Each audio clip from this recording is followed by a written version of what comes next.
William Raine Peck was a wealthy American planter, politician, and soldier who served as a general in the Confederate Army during the American Civil War. The final commander of the famed Louisiana Tigers, Peck was among the largest Civil War generals, standing 6 feet, 6 inches tall and weighing 330 pounds.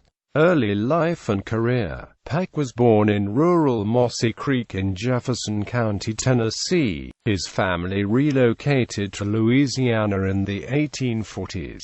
As a young adult, he bought a plantation across the Mississippi River from Vicksburg, Mississippi. He prospered and purchased additional land and farms, and eventually became one of the region's wealthiest citizens. He constructed a sprawling mansion, The Mountain, in Madison Parish not far from the village of Milliken's Bend. Peck represented Madison Parish for several years in the Louisiana state legislature. A firebrand secessionist and advocate of states' rights, Peck was a signatory to the Louisiana Ordinance of Secession in January 1861. Civil War service. With the outbreak of the Civil War, Peck, despite his wealth and political connections, enlisted as a private in the 9th Louisiana Infantry on July 7, 1861.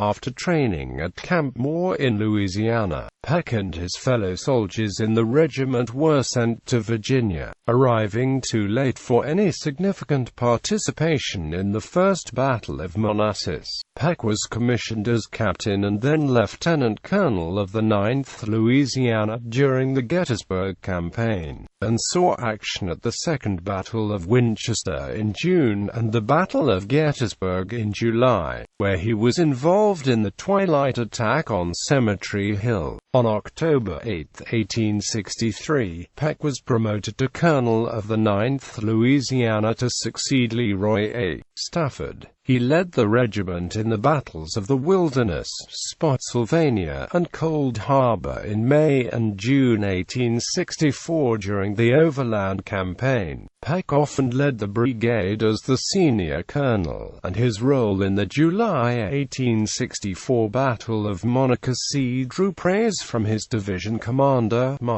Gen. John B. Gordon. He was wounded in the right thigh by a shell fragment at the Third Battle of Winchester in September. He did not return to the field until December. Peck was promoted to brigadier general on February 18, 1865. He was paroled in Vicksburg on June 6 of that year. Post-bellum. Following the Civil War, Peck returned to his Louisiana plantation and resumed active management of the business. Plagued by poor health from his military service, he died 6 years after the war near Milliken's Bend, Louisiana, of congestive heart failure. He is buried in the family plot in the Old Methodist section of Westview Cemetery in Jefferson City, Tennessee.